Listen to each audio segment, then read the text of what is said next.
En Galicia, cualquier debate sobre la energía se suele conjugar en presente. Sin embargo, actualmente el sector está lleno de expectativas.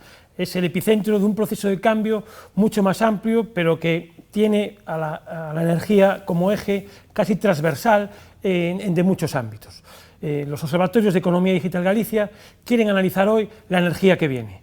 Para ello contamos con dos voces bastante autorizadas o muy autorizadas dentro del sector que vienen de ámbitos un poco diferentes.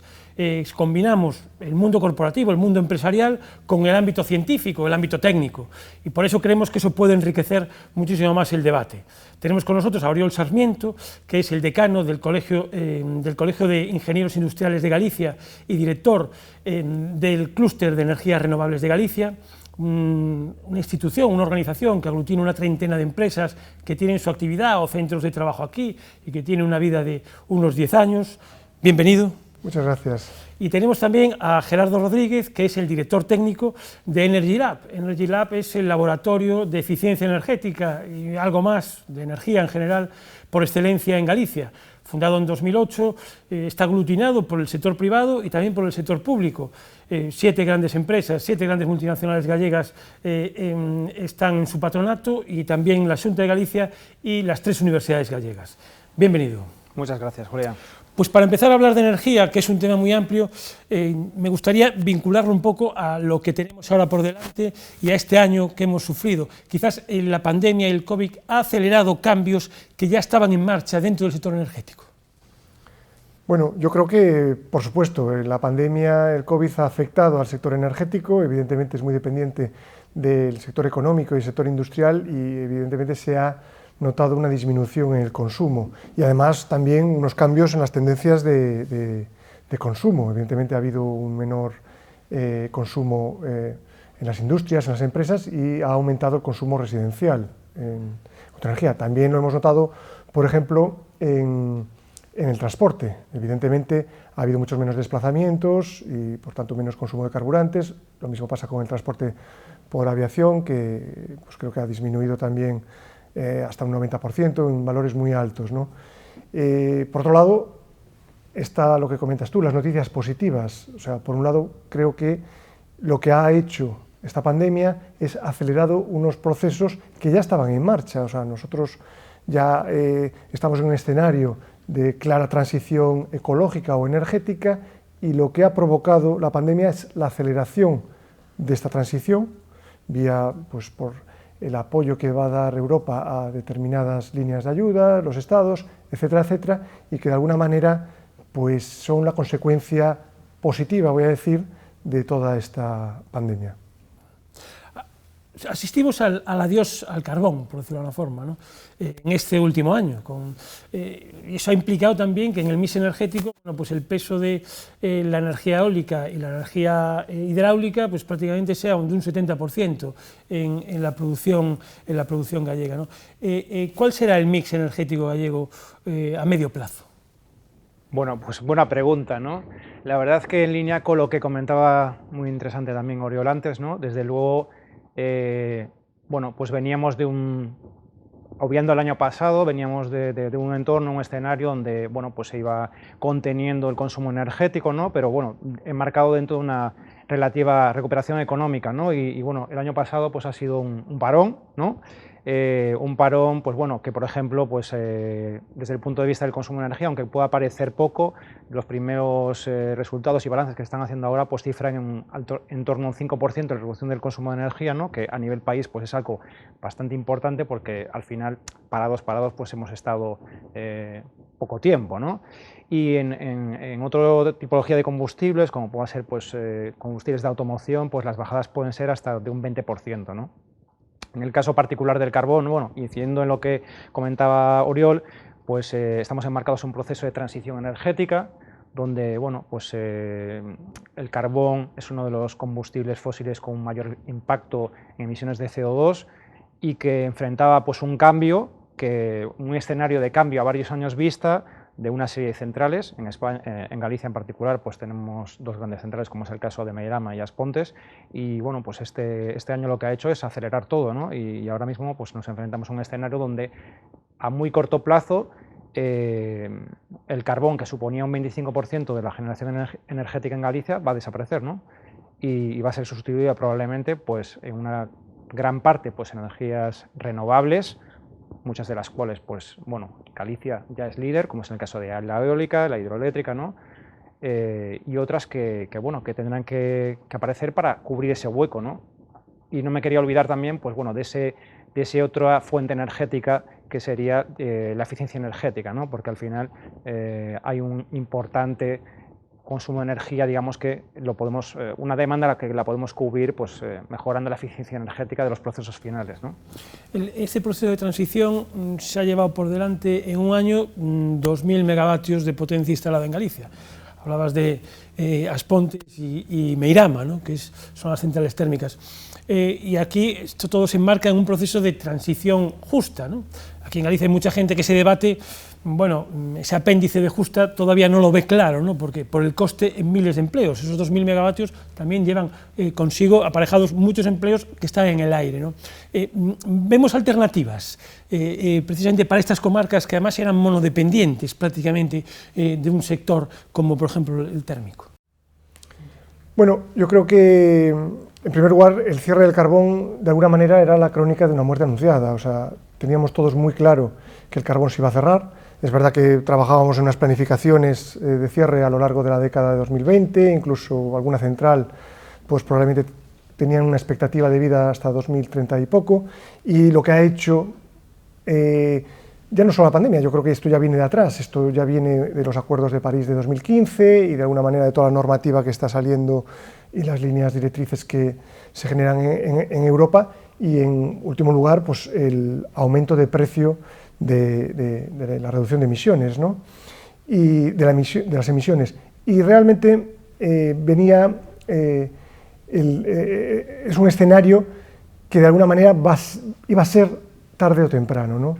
Entonces, es cierto lo que comentas existe la problemática de una transición justa. A mí me gustaría más hablar de una transición suave, que sería necesaria, que no haya perdedores en la transición y que de alguna manera se pueda transitar de manera más suave en cuanto a todos los empleos que generaba el carbón, que generaban esas comarcas, etc.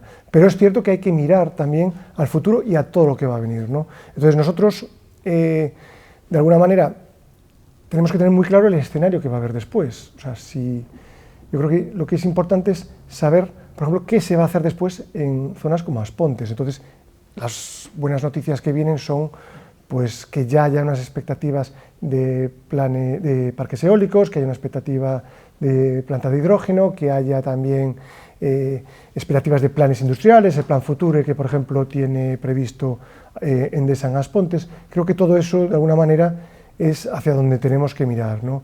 Y luego, más allá de esta transición energética, lo que hay es un cambio de modelo, el cambio de modelo energético. Vamos a pasar de un modelo más centralizado, con grandes centrales de generación, sean térmicas o sean renovables, hacia un modelo más distribuido, con consumidores que también van a ser en algún momento generadores, lo que se llaman prosumidores, y con la introducción de todo lo que va a ser el autoconsumo y, evidentemente, el almacenamiento para dar soporte y estabilidad a toda la red, ¿no? Entonces, creo que vamos a asistir a un momento muy interesante desde el punto de vista del sector y desde el punto de vista técnico, con grandes retos y que de alguna manera, pues como bien dices, es una transición que exige que no quede nadie atrás, ¿no? En este escenario surgen los fondos de reconstrucción europeos como una oportunidad, ¿no? Y ahí aparece el hidrógeno. En Galicia, se apunta que hay entre 8 o 9 proyectos de hidrógeno actualmente pendientes, presentados como cartas de presentación para optar a los fondos europeos. ¿Es el hidrógeno el gran salvoconducto precisamente para obtener fondos de reconstrucción actualmente? ¿Se está planteando así? Bueno, la verdad es que hay varias oportunidades ahora encima de la mesa, ¿no? Hilando con la pregunta anterior, con esa capacidad de carbón disponible que actualmente va a dejar un vacío en el hueco de generación eléctrica, ¿no? Eso representa también una oportunidad, ¿no? Una oportunidad porque el sistema eléctrico actualmente en España no tiene capacidad para responder a todas las demandas de instalación de energías renovables, ¿no? Con lo cual pues, merece un detenido análisis de, bueno, de cómo seleccionar aquellos proyectos que puedan tener pues, bueno, un mayor retorno tanto pues, bueno, en empleos, en empleos directos o indirectos, o que puedan tener traslación en otros pues en otros proyectos como puede ser la actividad investigadora, sociedad y demás, ¿no? En particular en lo que representa bueno, pues el hidrógeno como vector energético diferencial, bueno, que tiene una serie de ventajas para la descarbonización en cuanto a que puede atacar sectores que, bueno, que de otra manera sean difícilmente descarbonizables, como puede ser el transporte pesado por carretera, el transporte aéreo, transporte marítimo, ¿no? También tiene potencialidades muy interesantes para el almacenamiento energético, ¿no? Entonces, bueno, pues el momento del hidrógeno pues puede ser ahora, ¿no? Puede ser el momento de planear esos proyectos. Al final, el hidrógeno, las infraestructuras de hidrógeno son infraestructuras que tienen un coste elevado, ¿no? y que hay que plantear desde un punto de vista de economía de escala, ¿no? Habitualmente se habla de lo que son los clústeres del hidrógeno, el Hydrogen Valley, ¿no? Porque por sí solo una instalación de producción de hidrógeno no va a funcionar, ¿no? Requiere una instalación de producción o de generación, requiere un correcto sistema de logístico de transporte y también unos demandantes finales de hidrógeno que no olvidemos son los que van a permitir que, bueno, pues que esa cadena de valor funcione, ¿no? Hablando del hidrógeno, muchos de los proyectos que se acaban de anunciar advierten que ahora mismo el hidrógeno per se, el hidrógeno verde, bueno, pues, producido a través de energías renovables, ya sea eólica o hidráulica, no es rentable comercialmente, no tiene una utilidad comercial. Entonces, se está planificando una energía, pues a lo mejor como pudo ser la solar hace 10 años, ¿no? Es a medio, a largo plazo el hidrógeno, será el momento dentro de 10 años del hidrógeno, de la explosión del hidrógeno realmente, o es ahora, porque esos proyectos al mismo tiempo no tienen una rentabilidad comercial, ¿no? Ahora mismo. Yo creo que aquí no hay que perder de perspectiva que en octubre, no sé si fue en octubre, Gerardo, o en noviembre, se publicó la Estrategia Nacional del Hidrógeno, ¿no? Y eso marca un antes y un después, según las directrices europeas, marca un antes y un después del hidrógeno en España, ¿no? Y por supuesto en Galicia. Entonces, lo que hay unas expectativas a 2030 de tener ya una gran infraestructura organizada de proyectos de hidrógeno y yo creo que es el momento de posicionarse hacia esta década, ¿no? Hacia este futuro. Y yo ya un poco comentando sobre lo que comentaba Gerardo, creo que también, más allá de los proyectos de hidrógeno, que se han hecho ya expresiones de interés aquí en Galicia, y hay proyectos muy interesantes seguramente, uno de ellos es precisamente el que está en Energylab con Zona Franca en Vigo y que es muy positivo, además que estén ellos por el componente de innovación que pueden aportar, es también interesante que salgan proyectos relacionados con la cadena de suministro. O sea, yo todos los proyectos que veo, Gerardo, son sobre todo proyectos de producción de hidrógeno, y lo que he hecho en falta es también que haya cadena de suministro, porque vamos a tener una auténtica fiebre de hidrógeno en Galicia y en España y se van a necesitar componentes. Entonces es importante, es interesante que podamos fabricar esos componentes, si es en Galicia mejor. Y estoy hablando pues electrolizadores, pilas de combustible, seguramente hay mucho componente y es importante que también tengamos la perspectiva de fijar cadena de suministro en Galicia. En algunos de los proyectos tractores también que se están planteando ahora, aparte de la Xunta, incorpora el biogás, ¿no? Y el biometano. ¿Qué recorrido tiene este tipo de recurso? Bueno, en particular, pues bueno, desde Energylab venimos trabajando ya, pues bueno, más de 6 años, 8 años con lo que es el concepto de los gases renovables, ¿no? Que engloba no solamente al hidrógeno renovable, sino otros gases como pueda ser el biometano o el biogás, ¿no? Al final, el biogás es un gas renovable que se puede obtener pues, por procesos de digestión anaerobia a partir de residuos orgánicos de diferente origen, ¿no? Ese biogás, pues bueno, puede tener en torno a un 60% de metano. Al final, la partícula de metano es la partícula que compone el gas natural, ¿no? Ese biogás, una vez purificado, ¿no? Pues bueno, se convierte en biometano, que es un combustible renovable sustitutivo del gas natural, ¿no? Y es un combustible que en Galicia ya lo estamos generando actualmente, por ejemplo aquí en el entorno de la ciudad de La Coruña, en la EDAR de Bens, ¿no? O en otras estaciones depuradoras de residuos, puesto que es un gas que se puede obtener pues, a partir de lodos de depuradora, a partir de purines de bueno, pues, de la industria ganadera, ¿no? Y el biogás, en comparativa con el hidrógeno, sí que quizás es una tecnología en un estado de madurez más avanzada, que tiene un menor requerimiento, ¿no? Bueno, pues de materiales específicos y que permite, pues, unos costes operativos más reducidos, ¿no? Lo que hace que sea una tecnología, vamos, que es competitiva en coste hoy en día. Evidentemente, no quita que la existencia, pues, de marcos reguladores que promocionen esta tecnología, ¿no?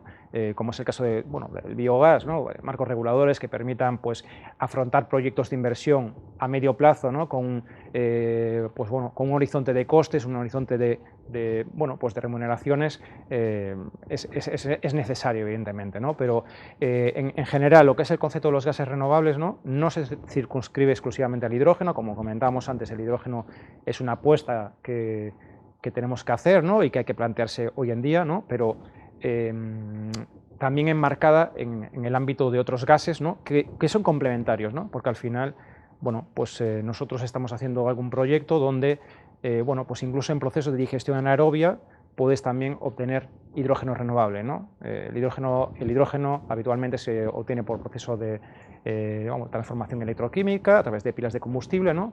Pero hay otras vías para obtenerlo y además el hidrógeno, pues, se complementa con otros gases, ¿no? Puesto que el hidrógeno, por ejemplo, se puede utilizar como uso final para su inyección en la red de gas natural, ¿no? Lo cual, pues, resuelve problemas de transporte logístico, puesto que tenemos una red de gas natural en España altamente capilarizada, ¿no?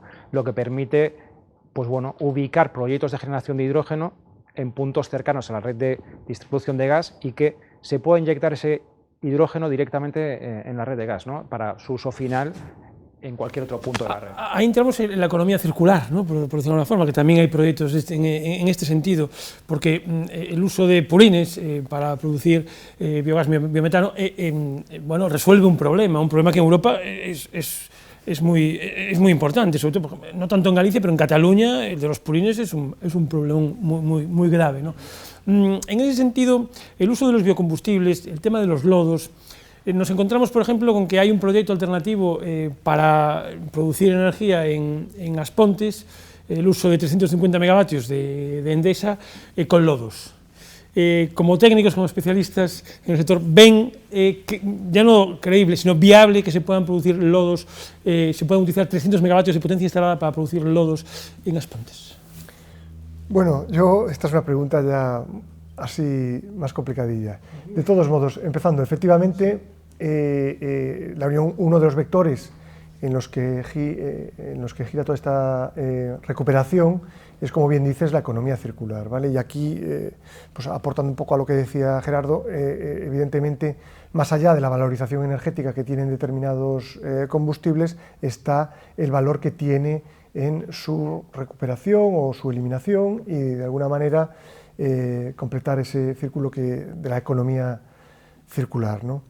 Y es el caso, pues, de los purines, que es un problema en Cataluña y es un problema también en Galicia, con contaminación de acuíferos, etcétera, etcétera, y muchas zonas, vamos, de toda España, y que, por supuesto, es una solución excelente, es tema de residuos forestales, etcétera, etcétera, ¿no? Yendo ya al tema de Aspontes, es un tema complicado porque desde el punto de vista que si ya estamos en pleno debate sobre la viabilidad o no de ese proyecto de utilización de la central con lodos y con biomasa, cuando tienes dos informes técnicos, y les llamas técnicos, uno por parte de la propiedad, de Endesa, y otro por parte de las administraciones, y los dos informes técnicos te dan resultados diferentes, da la sensación de que es de todo menos informe técnico, ¿no? Es un informe un poco sesgado, ¿no? Entonces, es un tema complicado, vamos a ver cómo se resuelve en las próximas semanas e insistir en lo que comentaba antes. Yo creo que también hay que mirar hacia el futuro, hay que mirar qué futuro queremos, porque esto tiene una fecha de caducidad, y qué futuro queremos en un escenario de 5 años. Entonces, yo creo que hay en la mesa un plan eólico, hay en la mesa un plan con hidrógeno, hay en la mesa un plan que se llama Future y que lleva asociado un plan industrial. Entonces, aprovechémoslo. O sea, quiero decir, a mí me parece adecuado también ver esa parte del tema, ¿no? En línea con lo que comentaba Oriol antes, ¿no? Los purines, como uno de los residuos energéticos que comentábamos, suponen tanto pues bueno, un problema medioambiental que tenemos aquí en Galicia, en el ámbito, por ejemplo, de Alimbia, con el sector agroganadero, pero también pues, una oportunidad en la posibilidad de valorizar energéticamente estos residuos, ¿no? Pues para, por ejemplo, generar biogás, ¿no?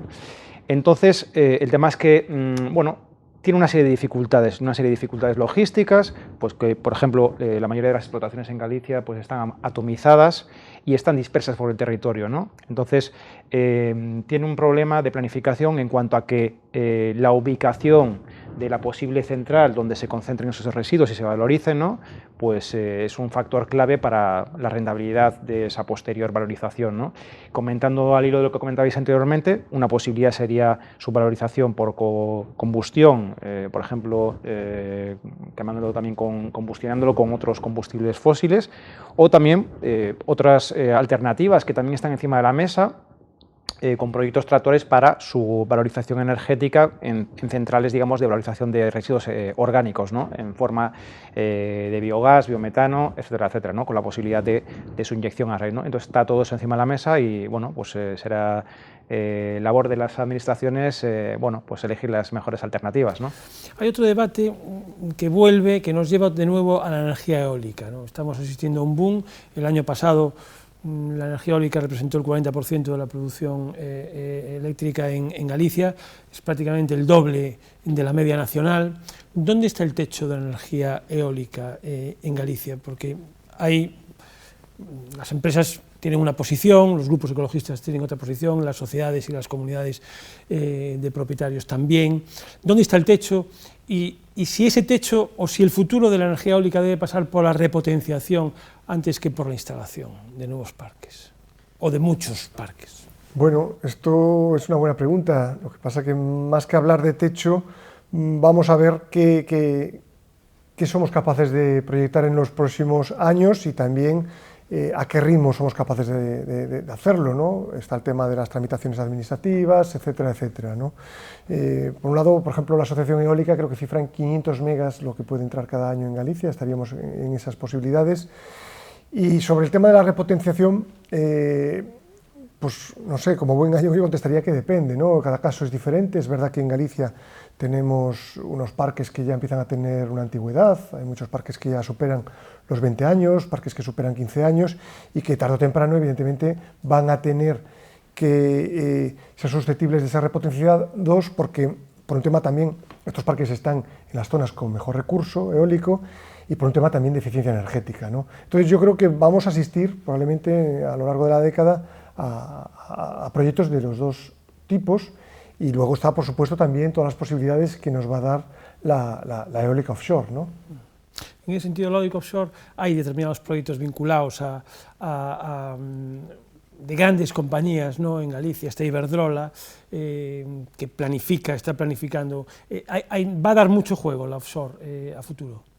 Bueno, la realidad es que en Galicia pues tenemos una longitud de costa envidiable y un recurso eólico también envidiable, ¿no? Quizás nos falta el que, bueno, pues tenemos un fondo marino pues quizás no tan accesible como otras zonas donde la eólica offshore pues está más desplegada. En su momento en Galicia se optó por una elevada protección al ambiente marino, lo cual, pues bueno, desde el punto de vista de precaución, pues parece interesante, pero la eólica offshore, ¿no? En línea con lo que comentábamos antes, es un recurso que se va a tener que poner en valor en los próximos años para poder conseguir los objetivos tan ambiciosos que enfrentamos, ¿no? Y bueno, quizás haya que empezar pues, por proyectos piloto en áreas concentradas, complementando esos proyectos con estudios ambientales con seguimiento, ¿no? Que permitan pues, bueno, que estos proyectos se puedan realizar con el menor impacto ambiental posible, ¿no? Yo creo, de todos modos, que en el tema de la eólica offshore ya llegamos un poco tarde, incluso. O sea, tenemos, por ejemplo, un proyecto muy interesante, demostrador, en Viana do Castelo, de 50 megas, que de alguna manera ya permite el ir probando la tecnología, el ir desarrollando, ¿no? Y en ese aspecto yo echo de menos que en Galicia no hayamos tenido ya un proyecto demostrativo. Por ejemplo, en onshore tenemos el ejemplo de Sotavento, en los parques en tierra, que sirvió en su día como proyecto demostrador para todo lo que podía venir, ¿no? Entonces, de alguna manera, creo que en ese aspecto sería interesante que ya por fin podamos ya hacer un primer proyecto, porque además la tecnología ha ido evolucionando. Ahora mismo ya la tecnología flotante ya empieza a ser una tecnología que es muy susceptible de instalar, ¿no? Y ahora se está surgiendo un debate sobre, hablábamos antes de Iberdrola, hablamos de Greenalia, que ya empieza a ver la posibilidad, está en las expresiones de interés a los proyectos Next Generation, la posibilidad de instalar los primeros parques en Galicia, y además en competencia probablemente con otras regiones. Entonces yo creo que la eólica offshore es una de las grandes oportunidades que tiene Galicia en estos momentos, y es muy importante subirse a ella. Y luego tiene también el componente de la industria auxiliar. O sea, tenemos el ejemplo de Navantia Windar en los astilleros de Fene, que han estado realizando proyectos para el Mar del Norte, ¿no?, a través de diferentes clientes, y de alguna manera creo que la eólica offshore es una gran oportunidad también para fijar industria auxiliar en Galicia. Y yo aquí, por ejemplo, veo que ya hay un debate, ¿no?, sobre Ferrolterra, que estamos continuamente hablando sobre la situación industrial de esa zona. Creo que hay una gran iniciativa que es por parte del alcalde de Ferrol, de Ángel Mato, que ya ha querido empezar a hacer un estudio sobre las posibilidades que tiene la eólica offshore, y de alguna manera creo que es una gran oportunidad para aprovechar en Galicia. En este escenario, hablando de Ferrol, ya que lo sitúas, Ferrolterra y demás, tenemos lo que podríamos definir como el colmo de la deslocalización. Tenemos una empresa que es Siemens Gamesa, que tiene una fábrica de palas, que la cierra, decide cerrarla y hacer un ERE para 200 trabajadores, y monta una planta en Aveiro, en el norte de Portugal. Ofrece a los trabajadores, bueno, unos salarios más bajos, pero es que curiosamente esas palas que se van a producir en Aveiro se van a vender para los generadores y para clientes gallegos, ¿no? Por eso hablaba del colmo de la deslocalización. ¿Cómo se puede invertir esto? Porque quizás la cadena, eso rompe la cadena de valor en un momento en el que la energía eólica vuelve a estar sobre la mesa y vuelve a haber un boom, ¿no? Y justo sucede esto con la planta de Somozas, ¿no? Oriol, esta te la dejo a ti, ¿eh? Yo no voy a entrar ya en la economía de mercado y la libertad que puede tener una empresa para instalarse donde quiera, pero sí que es verdad y es preocupante que con todo el desarrollo energético que vamos a tener durante esta década, hemos hablado de eólica, hemos hablado de eólica offshore, estamos hablando de hidrógeno, no hemos hablado mucho de autoconsumo, pero también vamos a vivir unos años con un gran desarrollo, y resulta preocupante pensar que nos vamos a limitar simplemente a instalar proyectos y que todos los componentes de estos proyectos vengan de fuera. Y esto pasa, por ejemplo, en la fotovoltaica pasa bastante con los inversores, con las placas que vienen de países como China o vienen de fuera, pasa con muchos componentes de la eólica, etc. Entonces, creo que hay que tener una especial preocupación con este tema. Vimos de experiencias del pasado, cuando fue el desarrollo de los años 90, de la eólica, se fijó tejido industrial auxiliar para la instalación de esos parques. Tuvimos aquel amago del año 2007, que había un plan industrial asociado a toda la instalación de parques, y que quedó, por razones que todos conocemos, quedó en nada, y nos encontramos en la situación actual que hablamos de proyectos, hablamos de megavatios, pero estamos descuidando un poco el tema de la industria auxiliar. Entonces, sin analizar a las empresas que se van, sí que deberíamos de tener cierta preocupación sobre lo que va a venir y sobre lo que estamos proyectando como capacidad industrial. Hablábamos antes del hidrógeno y decíamos, hay proyectos de componentes para la industria del hidrógeno, pilas de combustible o lo que sea. Yo no conozco realmente, no he visto en las expresiones de interés estos proyectos, a lo mejor existen.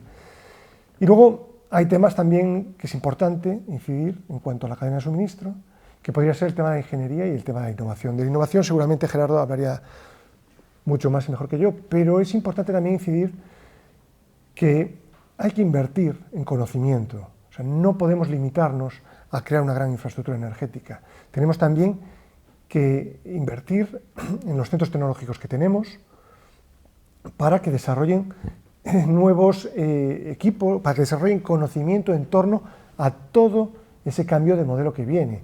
Y puede ser pues, desde renovables, puede ser almacenamiento, puede ser digitalización, que es otro de los vectores por los que apuesta la Unión Europea, etc. Y después también poner en valor a la ingeniería que tenemos en Galicia, que en torno a todo el sector energético, de alguna manera, todos estos años se ha generado mucho conocimiento en Galicia, que además se ha aprovechado para realizar proyectos en muchas partes del mundo, ¿no?